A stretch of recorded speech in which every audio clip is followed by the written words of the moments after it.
Hello and welcome back to my channel, for those of you who've been following me. So today I have another story from my healing career, and it's another story before I became a full-time healer, so when I was still working as an osteopath back in New Zealand. And this would have happened around, again, 2013-ish. And it's a bit of a different story. So this is one of the first examples of me coming across what people perceive as an entity, something moving around their aura. And by the way, the word entity can mean different things to different people. So anything can be an entity. A chair is an entity, a person is an entity, a object or being or any defined thing is an entity. But what a lot of people mean by entity in spiritual New Age circles means something in the spirit world. So something, it could be in the aura or it could be outside of the aura. A lot of people have different interpretations of what a spiritual entity can be and where they exist. So bear that in mind. So this was a healing I did on a lady who initially came to me for osteopathic treatment.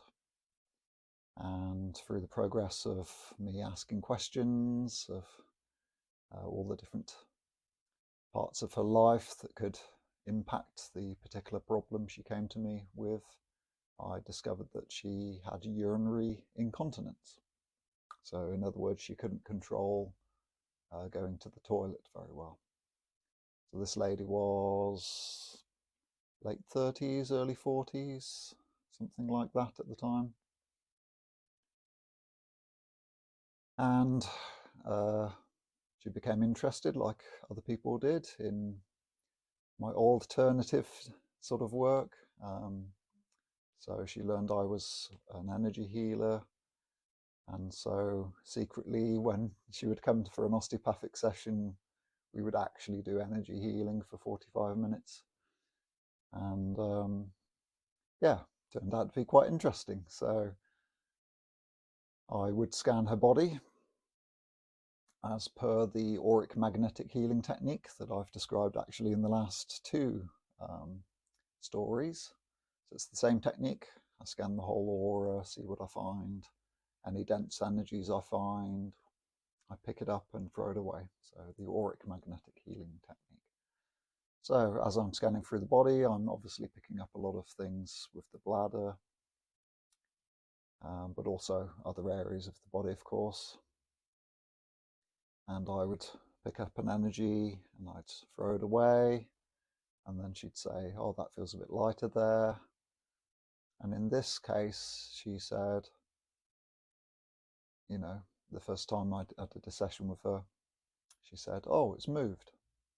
So the pressure's relieved from this area, it's moved to this area. So most of the time I was going up and down her legs because she would say, oh, you've relieved pressure over my bladder area. And now it feels like it's gone down to my toes. And she described it as an entity. You know, that's how she perceived it. There are other interpretations, of course, and maybe that's something we can talk about in the future, how many things can be interpreted from many perspectives, and they may not necessarily be contradictory too, or seemingly contradictory. So anyway, I went down to her feet because that's where she said the energy had moved, and sure enough, I could pick up some dense energy. So I picked it up, threw it away, and then she would say, okay, it feels a bit lighter in my feet now, but now I feel the pressure in my knee or back in my bladder again, or further up the body. So I was basically chasing, it seemed, energy around her body. You know, she said, oh, the pressure's relieved there, it feels like it's here now. So we were very much treating it like an entity, like there was an energy that had its own consciousness and it was moving around the body trying to escape the healing. That was the perspective we were working from her perspective at the time. So anyway, we were chasing around the body, relieving things, and she said that it felt like it had gone, and we finished the session. We didn't know how much that might affect her urinary incontinence, of course. We had no idea. I was still quite new as a healer. So next time she comes back, she tells me that actually she's been less incontinent. It hasn't happened as often, and that she realized that maybe the energy we were trying to clear hadn't completely cleared. So we did another session, and again chased around the body, treating it as if it was an entity, and she felt like it had gone again by the end of the session. And this time, when she came back the next time, she was really excited because she said she hadn't been incontinent at all that whole week, and that she was really pleased and that she'd felt like it had gone. So yeah, we did another session anyway, scanning for what we could find. Wasn't the same pattern. We weren't chasing things around, or at least it didn't seem like it. And yeah, she went away happy. Didn't hear from her for a while, and then a few weeks later she booked another appointment and came back and said that she had been incontinent again. So we hadn't completely resolved the issue. So again, we did some more healing. And again, the incontinence went away. So again, she's really pleased, but she also realized that all those years she had been incontinent. I can't remember how long it had been, but I think it was over 5 years, possibly 10 years or more, that she'd been wearing incontinence pads because, she didn't know when she might urinate. But she realized that actually it was something that could be cured, it was something that could be dealt with. And so it was very exciting for her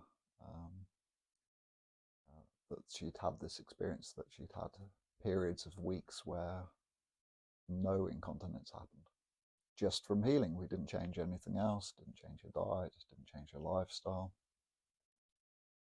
So yeah, and then later on, many weeks later, she came back again and said, yeah, the problem's still there. So another healing. And she realized too that she had to do something. So I've always felt that people, what they do, what they choose to think, how they choose to respond to their emotions, their actions in life, what they're eating, all of these things can affect the energetic field and make you prone to different diseases, whether it be a physical disease or a disease of the mind or a spiritual issue. So I've always felt that one of the biggest things to stop something coming back is looking at what you're doing that might be creating it. So she came to that conclusion too, and she said, okay, I realize now what I must do. And so she went away and started to, tune into her body and give her body attention so that it wouldn't come back. But yes, very interesting story where, one of my first sort of examples of experiencing what people have perceived as an entity and things moving around. I didn't personally see it in my mind's eye as an entity, even though I treated it that way, because that's how she was viewing it. To me at the time, it just felt like any other dense energy that I would pick up in the field. It didn't feel like it was anything special or anything different. From my perspective, it just felt like an energy I found. I pick it up and throw it away, as per the auric-magnetic healing technique. And also it highlighted to me what I'd always known through my osteopathic career, through my personal training before that, and my biochemistry before that as well, that quite often something like healing or any other type of intervention is quite often not enough. It can be very powerful, but if you want to create a permanent change, then you have to look at doing things yourself, looking at what may be creating that. And that can be quite hard to find out, of course, sometimes. So, that's why a lot of people sometimes come back for healing again and again, not really knowing how to deal with something. Yes. So quite an interesting story and a fun one for me. I really enjoyed those experiences with that particular lady, and yeah, it highlighted yet again the possibilities of healing and how much the energetic field, or aura, if you want to call it that, can impact the physical body and vice versa, of course. Anyway, I hope you've enjoyed this story. If you'd like to hear more stories or any particular stories about anything, let me know in the comments below, or email me, of course. And please do like and subscribe to support this channel if you want to. And I will see you in the next video.